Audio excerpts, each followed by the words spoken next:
This is Cerebral Cinema. Movies of the mind. Cerebral Cinema and the WON Radio Network present to you Superwoman. Yes, Superwoman, the dynamic crime fighter. Superwoman, the champion of justice. Superwoman, who in truth is mild-mannered Chicago news reporter Emily Nesbacher.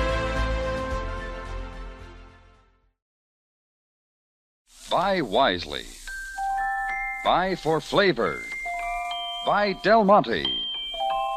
Del Monte, the brand you trust for flavor in so many good foods. Time now for Rocky Jordan, brought to you by Del Monte Foods, the brand preferred by more women than any other line of canned fruits and vegetables in the world.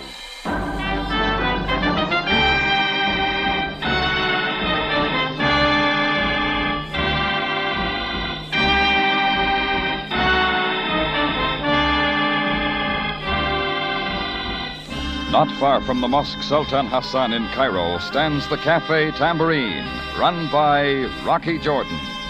The Cafe Tambourine, crowded with forgotten men, alive with the babble of many languages.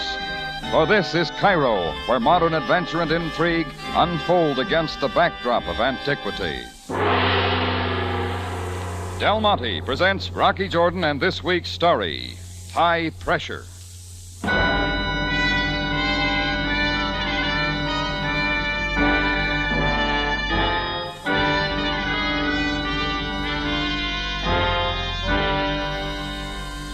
I'd shut up the Tambourine about 11 that night. The help were all gone, and I just piled into bed in my room upstairs for some extra sleep till the roar of motor cars coming down the street way too fast sent me bouncing out. I looked out the open window as two identical sedans braked to a stop directly in front of the Tambourine. The doors flew open, a dozen uniformed men scrambled out, and one of them started barking orders. 2, 3, to the back door. The rest surround the building. Quick! Guard every means of escape. I was already throwing on a robe when a big slamming opened up at the front door. I got down in a hurry. All right, cut the racket. I'll get there. Yeah, what's it about? Put on your clothes, Mr. Jordan. You come with us. Takes a warrant, Buster. As you wish. Read it quickly.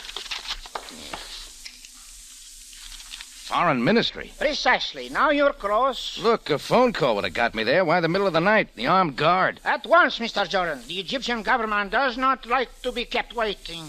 A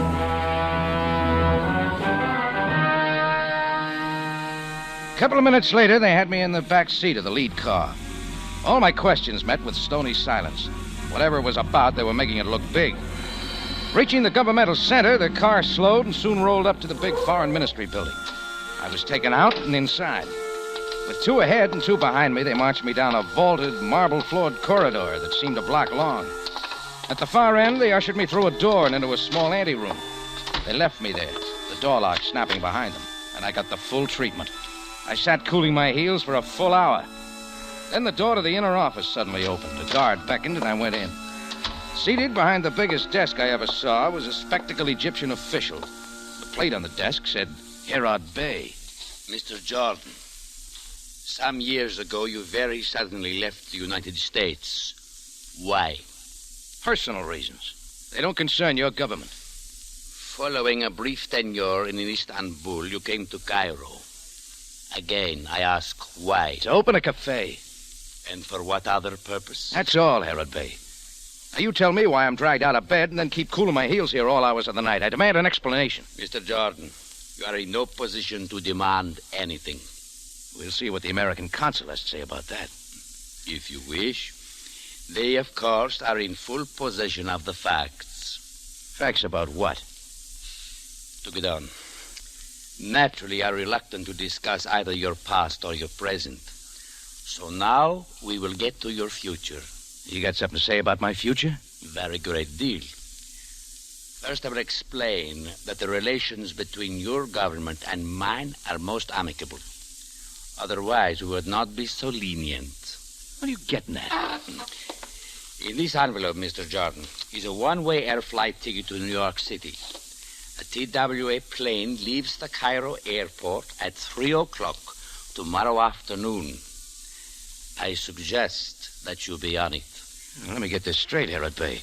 Might understand I'm being kicked out of Egypt. Your visa and residence permit are cancelled. What about my possessions, the tambourine? Confiscated. Except for $50 American, which you are permitted to take with you. Look, maybe you think it's all settled, but I don't. Not till I know why. You would be wise, Mr. Jordan, not to test your good fortune. That is all, then. You have just 36 hours to get out of Egypt. Herod Bey pressed a buzzer that brought the guards, and he ordered me taken out and released. Outside on the dark street, I took a deep breath and tried to make some sense out of it. I had 36 hours, and I could see the American consul in the morning, so I took another course, right to the home of Captain Sam Sabaya. I banged on the knocker till a light came on, and the door was open. It was Sam's wife, and when she saw who it was, she quickly retired. I waited till Sam appeared, carefully adjusting his night robe and fez. He came out with me into the court. Assalamu alaikum, Jordan. I'm sorry to wake you up, Sam, but it couldn't wait. So now you come to me. I had to. Something's happened. I just had a long session with Herod Bey of the Foreign Ministry. If your business is with him, why come to me? Because my visa's been canceled. He gave me just 36 hours to get out of Egypt. Now, you gotta help me, Sam. You suggest that I, only a police captain, should attempt to influence the decisions of the Egyptian government? Well, you can do something, get information, find out what it's all about. What it is about? You are telling me you do not know? I don't, Sam. I haven't the slightest idea, believe me. Enough of this, Jordan. There is an old saying of my people. Without trust, all understanding is futile. Make that clear, will you?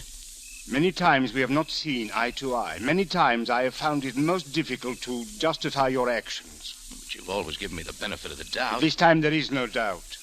With the Foreign Office, with me, or with you. Oh. That means you already know. I regret that I did not know long ago. Jordan, I only wish there was some shred of evidence in your behalf. I see none.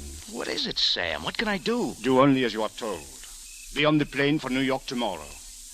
Now I return to my bed. No, not yet, Sam. Not till you tell me everything. Farewell, Jordan. Allah be with you. Then I was staring at another closed door. Sam knew what it was about, and both he and Herod Bey seemed to think I should know, too.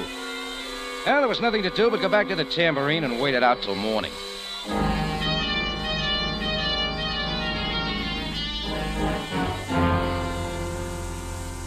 I let myself in the front way and took the balcony steps up to my room. I opened the door, and the smell of strong tobacco smoke came out. I snapped on the light. Seated calmly with his chair leaned to the wall was a stocky man with a hawk nose, black stubble beard, and he was knocking his pipe against the heel of his shoe. Insomnia, Mr. Jordan? How'd you get in here? Surely you have questions of greater interest. And supposing you start answering them, who are you? I'm Emil Karayan, the new Cairo representative for certain lines of farm machinery. From where? That depends on what nation can best afford me. Then the machinery line's just a front, huh? What is your racket? Why are you here? I have come, Mr. Jordan, to help you remain in Cairo. Oh, it had to fit. You know the answer to what happened to me at the Foreign Office, huh? Quite so, quite. Everything moves according to plan. Your plan, Mr. Karayan? And my associates. Permit me. Until 2 days ago, a group of international agents were operating in Cairo.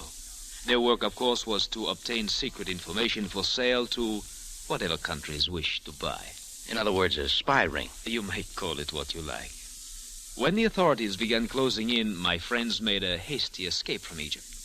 However, they first planted in the files of their Cairo headquarters a, shall we say, number of interesting documents. How does all this concern me? The documents were later found by the police. They all give conclusive evidence that you, Rocky Jordan, have been employed in espionage activities since first coming to Cairo. But a complete account of your operations, how much you were paid. Oh, so that's a setup. Why pick me? Very wise choice, I believe. An American citizen, one with a past not clearly explained, one who can be used for our purposes. It's all clear, Karayan. You'll tell the rest of the police. No, closer, Jordan. I did not think that I would come unarmed. All right, your gun holds the cards.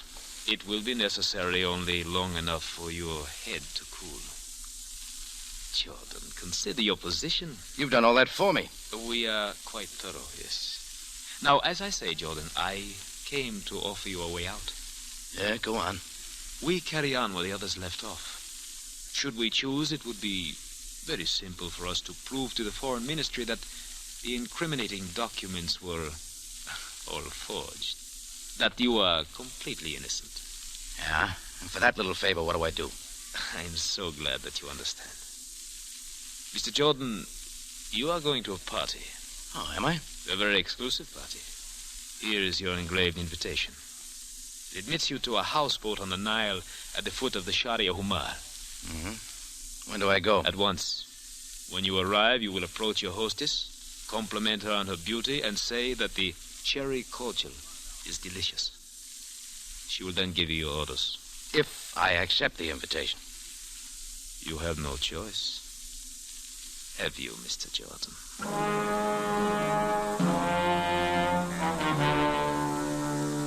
So I went to that houseboat at the foot of the Sharia Humar. There was plenty more to learn, and this was a good place to start. It was 3 o'clock in the morning when I got there, but the houseboat was all lit up with lots of people of various nationalities around. The invitation got me in. I hung around the canopy table till I spotted the hostess, then I wandered over. I could see calling her beautiful was going to be easy. She was tall and not too slender. Her black hair was pulled back to a knot at the nape of her neck, above open shoulders. Hello. I'm sorry I'm so late. You are late. I've been waiting for someone like you for a long time. May I say you're very beautiful tonight? Well, you're very kind. Is there more you would like to tell me? Well, I haven't seen any around, but they tell me the cherry cordial's delicious. Your sense of humor, Mr. Jordan. Oh, yes, I've had a lot of laughs tonight. Oh? You must tell me about them. Shall we go where we can talk? Whatever you say. You are Rocky Jordan. That's right, lady. Who sent you here? Emil Karayan. Then it is all settled.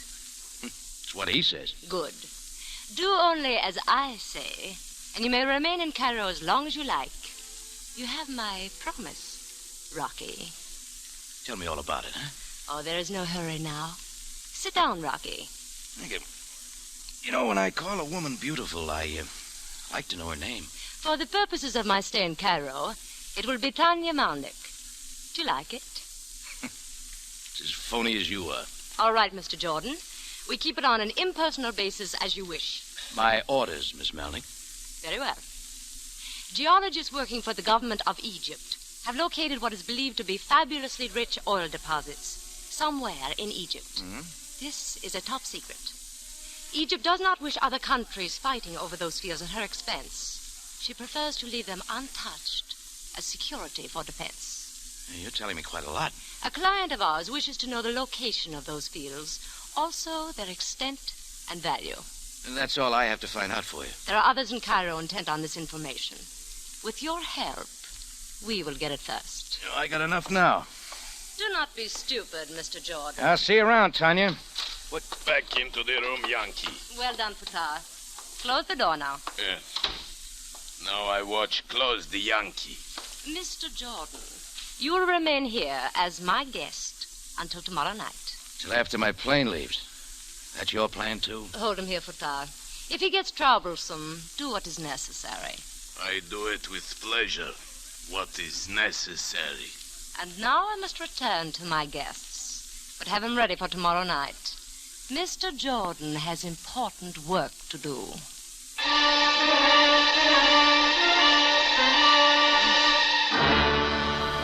Del Monte Foods is presenting tonight's adventure with Rocky Jordan.